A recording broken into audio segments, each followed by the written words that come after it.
Lectura del Santo Evangelio según San Marcos. Gloria a ti, Señor.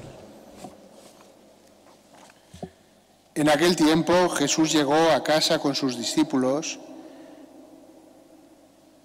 y de nuevo se juntó tanta gente que no los dejaban ni comer. Al enterarse su familia vinieron a llevárselo porque se decía que estaba fuera de sí. Y los escribas que habían bajado de Jerusalén decían: tiene dentro a Belcebú y expulsa a los demonios con el poder del jefe de los demonios. Él los invitó a acercarse y les hablaba en parábolas. ¿Cómo va a echar Satanás a Satanás? Un reino dividido internamente no puede subsistir. Una familia dividida no puede subsistir. Si Satanás se rebela contra sí mismo para hacerse la guerra, no puede subsistir, está perdido. Nadie puede meterse en casa de un hombre forzado para ramblar con su ajuar, si primero no lo ata. Entonces podrá ramblar con la casa. En verdad os digo, todo se les podrá perdonar a los hombres, los pecados y cualquier blasfemia que digan. Pero el que blasfeme contra el Espíritu Santo no tendrá perdón jamás. Cargará con su pecado para siempre. Se refería a los que decían que tenía dentro un espíritu inmundo. Llegan su madre y sus hermanos y desde fuera lo mandaron llamar. La gente que tenía sentada alrededor le dice: mira, tu madre y tus hermanos y tus hermanas están fuera y te buscan. Él les pregunta: ¿quiénes son mi madre y mis hermanos? Y mirando a los que estaban sentados alrededor dice: estos son mi madre y mis hermanos. El que haga la voluntad de Dios, ese es mi hermano y mi hermana y mi madre.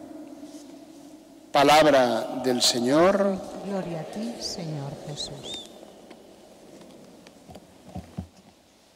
Estamos ante un fragmento del Evangelio muy impresionante, porque si habláramos solo humanamente, ¿verdad? Si fuera un personaje que no fuera Cristo, que es el Hijo de Dios, pues en este momento estamos descubriendo que hay como un momento de crisis, porque están hablando mal de Él. Y hablan tan mal de Él, que dice aquí San Marcos, explica que cuando su familia se entera de lo que decían de Él, vinieron a llevárselo, porque se decía que estaba fuera de sí. No es que la familia diga eso, sino por lo que explica San Marcos da la impresión de que les habían llegado comentarios terribles sobre Jesús y la familia fue a buscarlo. Por otra parte, nos dice también el evangelista que Jesús intentaba estar con sus apóstoles, comer con ellos, descansar y no le dejaban. Dice San Marcos que se le juntó tanta gente que no los dejaban ni comer. ¿Veis? Son situaciones... A veces no pensamos en la humanidad de Jesús, pensamos en Jesús como, claro, como es Dios, pensamos que es como si no le afectara a la humanidad, pero fijaros, aquí hay dos detalles importantes. Uno, él quiere estar con sus amigos y no le dejan. No podían ni comer. Eso pasa varias veces en el Evangelio. Por otra parte, Jesús está haciendo el bien, pero hay un montón de personas que hablan mal. Y esos rumores llegan a su familia. La familia se preocupa y va a buscarlo. Entonces enseguida oímos la acusación que hacen contra Jesús. No es una acusación cualquiera, es una acusación terrible. Es lo que hoy llamaríamos una enmienda a la totalidad. Porque Jesús, que hace el bien, que cura enfermos, que sana a poseídos por el demonio, que expulsa demonios, ¿qué dicen? Dice, la gran acusación que además no viene de cualquiera, sino de unos escribas que habían bajado de Jerusalén, gente influyente e importante, que dicen: tiene dentro a Belcebú.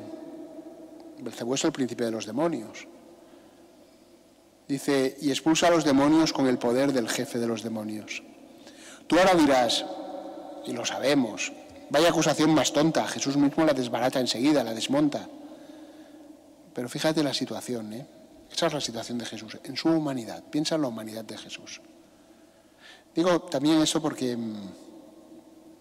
a veces la Iglesia, que es el cuerpo de Cristo, también en la historia se encuentra en esta situación. O una parte de la Iglesia, ¿verdad? Pensemos ahora en todos esos que, por su entrega a los hermanos, por su servicio a favor del Evangelio, por sus apostolados o su acción social, por su caridad con el prójimo, no tienen tiempo ni para comer. Pensemos en ellos.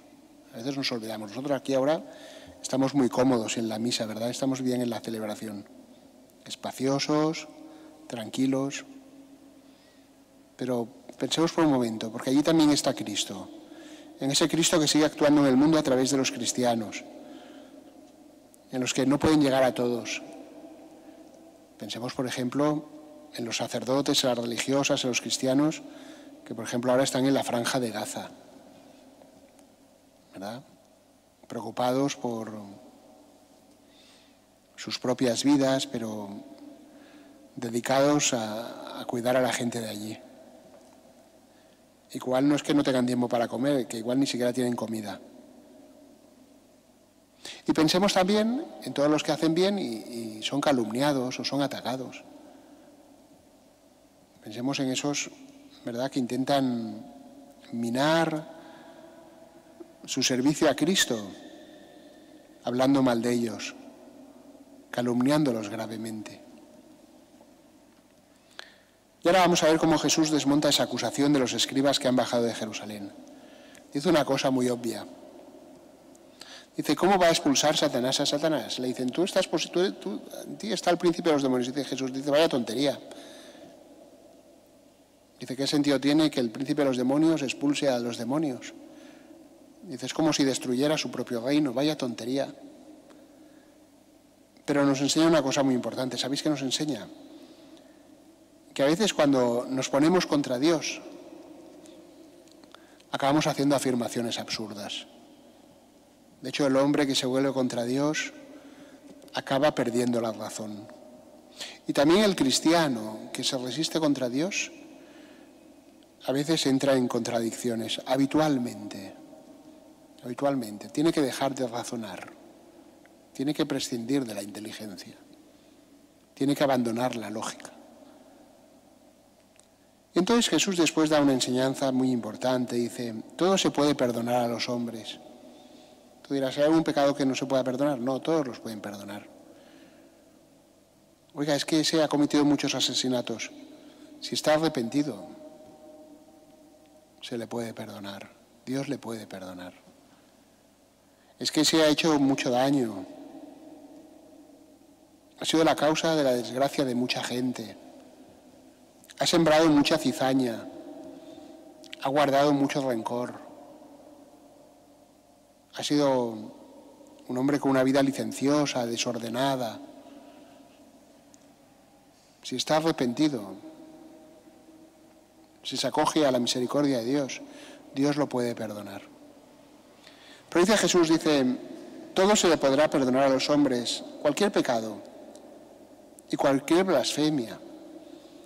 Oiga, es que se ha vivido contra Dios, ha trabajado contra Dios, ha dedicado su vida a intentar destruir la Iglesia.